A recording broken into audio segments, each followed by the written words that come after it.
굿모닝, 굿나잇, 10분 아침 묵상 잠자리 생각. 성령과 동행하는 삶 9번째, 사도행전 9장 거룩한 빛을 보셨습니까? 입니다. 9장 1절, 사울이 주의 제자들에 대하여 여전히 위협과 살기가 등등하여 대제사장에게 가서 다메섹 여러 회당에 가져갈 공문을 청하니, 이는 만일 그 도를 따르는 사람을 만나면 남녀를 막론하고 결박하여 예루살렘으로 잡아오려 함이라. 사울이 길을 가다가 다메섹에 가까이 이르더니 후련히 하늘로부터 빛이 그를 둘러 비추는지라. 땅이 엎드러져 들음에 소리가 있어 이르시되, 사울아 사울아, 내가 어찌하여 나를 박해하느냐 하시거늘, 대답하되, 주여 누구시니이까? 이르시되, 나는 내가 박해하는 예수라. 너는 일어나 시내로 들어가라.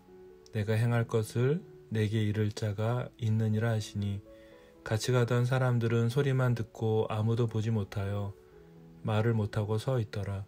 사울이 땅에서 일어나 눈은 떴으나 아무것도 보지 못하고 사람의 손에 끌려 다메섹으로 들어가서 사흘 동안 보지 못하고 먹지도 마시지도 아니하니라. 그때 다메섹에 아나니아라 하는 제자가 있더니 주께서 환상 중에 불러 이르시되, 아나니아야 하시거늘, 대답하되, 주여 내가 여기 있나이다 하니, 주께서 이르시되, 일어나 집 가라 하는 거리로 가서 유다의 집에서 5 사울이라 하는 사람을 찾으라. 그가 기도하는 중이니라.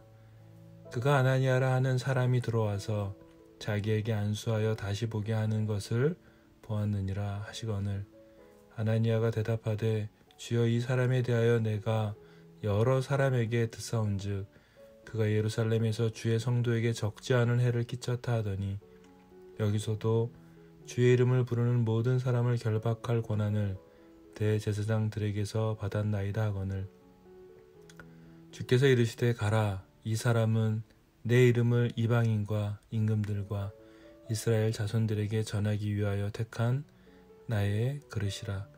그가 내 이름을 위하여 얼마나 고난을 받아야 할 것을 내가 그에게 보이리라 하시니, 아나니아가 떠나 그 집에 들어가서 그에게 안수하여 이르되, 형제 사울아, 주 곧 내가 오는 길에서 나타나셨던 예수께서 나를 보내어 너로 다시 보게 하시고 성령으로 충만하게 하신다 하니, 즉시 사울의 눈에서 비늘 같은 것이 벗어져 다시 보게 된지라.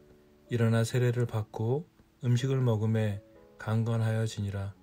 사울이 다메섹에 있는 제자들과 함께 며칠 있을새 즉시로 각 회당에서 예수가 하나님의 아들이심을 전파하니, 듣는 사람이 다 놀라 말하되, 이 사람이 예루살렘에서 이 이름을 부르는 사람을 멸하려 하던 자가 아니냐.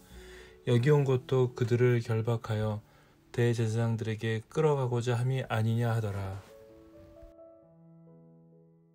성경에서 가장 대표되는 몇 개의 장을 뽑으라고 한다면 저는 신약을 13권이나 기록한 바울의 오늘 사도행전 9장 그 다메섹에서 주님을 만나는 장면을 뽑을 것입니다. 사도행전 9장은 너무 많은 변화를 아주 짧게 기록하고 있습니다. 바울의 놀라운 회심 이야기를 들으면서 사울이 어떤 사람이었는지를 알게 되면 하나님의 은혜가 우리에게 얼마나 감사한 것인지, 또 우리를 절망하지 않게 하는 너무 놀라운 본문입니다. 위협과 살기가 등등하여 몹시 화를 내는 사람이었습니다. 겉은 냉정한 것 같지만 경로가 안에 아주 불타고 있는 사람이었죠. 그리스도인들의 목숨을 노리는 사냥꾼 그 사울을 보게 됩니다. 스데반을 죽이고도 대제사장은 스데반의 피로는 만족하지 않았고 더 많은 사람의 피를 마시고 싶었던 것 같습니다. 사내들인 공예는 예루살렘에 있었음에도 전 지역의 회당들에게 영향을 미칠 수 있었습니다. 예수에 대해서 전하는 사람을 죽이는 권세는 예루살렘 사내들인 공예에 있었기에 남녀를 막론하고 그리스도인들을 잡아 예루살렘으로 보내도록 했죠. 사울이 다메섹에 거의 도착했을 즈음에 놀라운 환상이 펼쳐집니다. 갑자기 하늘로부터 빛이 그를 둘러 비추지요. 다메섹은 시리아의 주요한 아주 도시이고 예루살렘으로부터 한 6일 정도를 여행해야 되는 거리입니다. 정오쯤에 일어났지만 그때 사울에게 비친 빛은 단순한 햇빛이 아닌 그 빛을 초월하는 강렬한 빛이었습니다. 이것은 사울의 마음을 밝히게 될 내적인 빛이었고, 그리고 그가 전파하게 될 정결하고 또 진리로 가득한 빛이었습니다. 사울의 인생을 이끌어갈 거룩한 삶의 상징으로 그리스도의 영화로워진 몸으로부터 흘러나오는 빛이었습니다. 오늘 이 시간 우리 모두에게 이 빛이 비춰지기를 기도합니다. 이번 주에 참 많은 분들에게 문자를 받았어요. 병상에 계신 어려운 상황, 수술을 하고 계신 교양 권사님, 항암 치료와 여러 치료 중에 계신, 그리고 자살하고 싶고 희망이 없다고 말씀하시며 문자를 주시는 간사님, 하나님이 나를 버리신 것 같은 마음이 있는 형제, 또 선한 것을 위해 싸울 필요가 없다고 말하는 형제님, 사역의 의미를 찾지 못하는 선교사님, 남편으로 일해서 남편 때문에 고통받으시는 자매님, 오늘 사도행전 9장의 거룩한 빛, 진리의 빛, 생명의 빛으로 가득한 주님이 우리 모두에게 충만하게 임하시고 나타나시기를 좀 소망해보는 간절함이 있습니다. 사울은 땅에 엎드러집니다. 그리고 소리가 있습니다. 사울아 사울아 어찌하여 나를 박해하느냐입니다. 사울은 빛과 그분의 음성에 압도가 되죠. 성경에서 2번 이름이 반복되는 것의 공통점은 특별히 누가복음에서 누가가 2번 강조할 때 부르는 경우는 주로 각성하고 일깨워주기 위한 방법으로 사용되어지는 것 같습니다. 사울은 그 음성에 질문을 던집니다. 누구십니까? 주여 누구십니까? 이죠. 사울은 혼란에 빠집니다. 함께 사울과 그리스도인들을 죽이기 위해서 함께 동행했던 사람들이 있는데 아마 그 소리를 들었을 것입니다. 그리고 빛은 바울만 보게 되죠. 동시에 한 장소에서 벌어진 일들입니다. 모두에게는 들리지만 특별히 바울만 보게 되는 그 빛. 예수님은 사울의 질문에 답하십니다. 네가 박해하는 예수다 라고 말이죠. 여기서 우리는 다메섹에서 이 계시로 마무리되는지, 혹은 예수님의 계시가요 3일 동안 아무것도 보지 못한 상태에서도 주님이 계속해서 계시하시는지 그 유무는 알 수 없습니다. 하지만 갈라디아서 1장 12절을 보시게 되면 이는 내가 사람에게서 받은 것도 아니요 배운 것도 아니요 오직 예수 그리스도의 계시로 말미암은 것이라, 이렇게 크리스토 디다크토스, 즉 그리스도 자신으로부터 직접적으로 가르침을 받으신 것이 분명합니다. 사울 역시 눈이 감겨진 상태에서, 뜨지 못하는 상태에서 기도 중에 있었죠.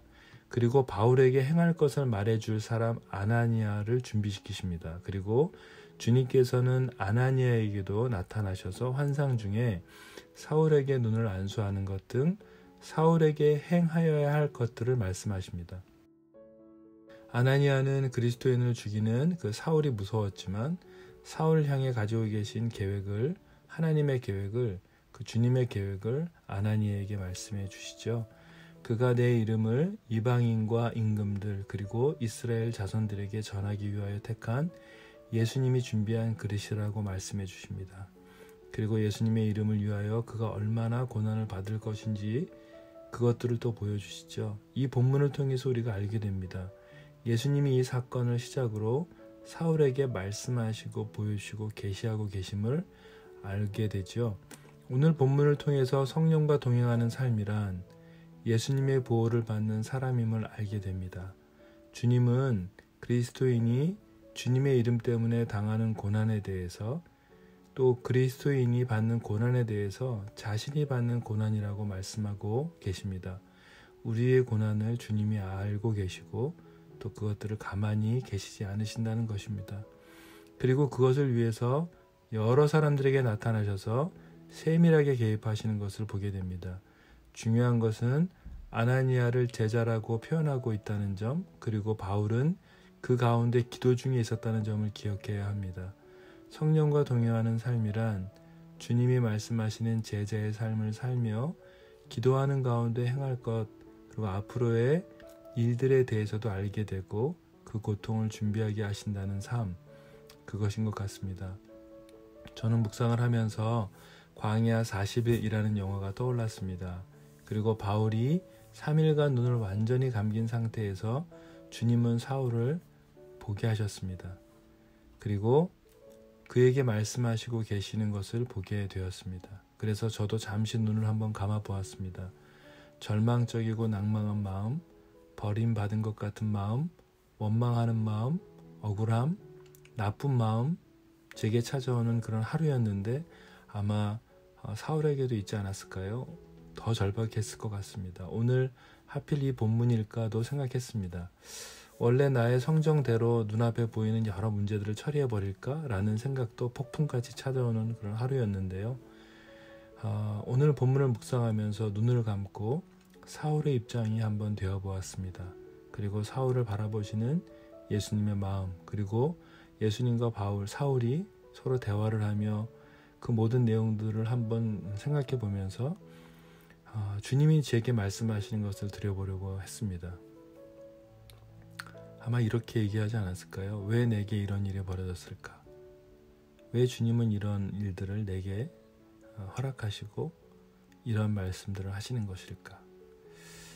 바울의 절망, 두려운 말입니다. 내게 왜 이런 일이, 왜 주님은 이렇게 말씀하실까? 이런 사울을 향해 주님은 그를 향한 계획과 고난받을 일을 말씀하시죠. 바울은 복음을 전하기 시작합니다. 오늘까지 제게 문자와 전화로 연락하신 모든 분들의 절박한 삶과 또 죽고 싶은 마음을 가진 모든 동역자들에게, 그리고 저에게 진리의 빛, 거룩한 빛, 소망의 빛으로 주님이 임하시기를 간절히 기도합니다. 묵상을 위한 질문은 오늘을 기도로 대신합니다. 주님, 저의 가슴에 주님의 빛으로 임하여 주십시오. 주님, 소망이 되어 주십시오. 악에게 악으로 갚지 않게 하시고 오늘 제게 성령의 역사를 보게 해 주십시오. 주님의 음성이, 주님의 빛이, 성령의 임재가 너무 필요합니다. 저에게, 우리 모두에게 주님 임하여 주십시오. 사울에게 그렇게 하셨던 주님, 오늘 저희 모두에게 그 놀라운 빛을 보여주시고 주님 저희들에게 말씀해 주십시오. 예수님의 이름으로 기도드렸습니다. 아멘.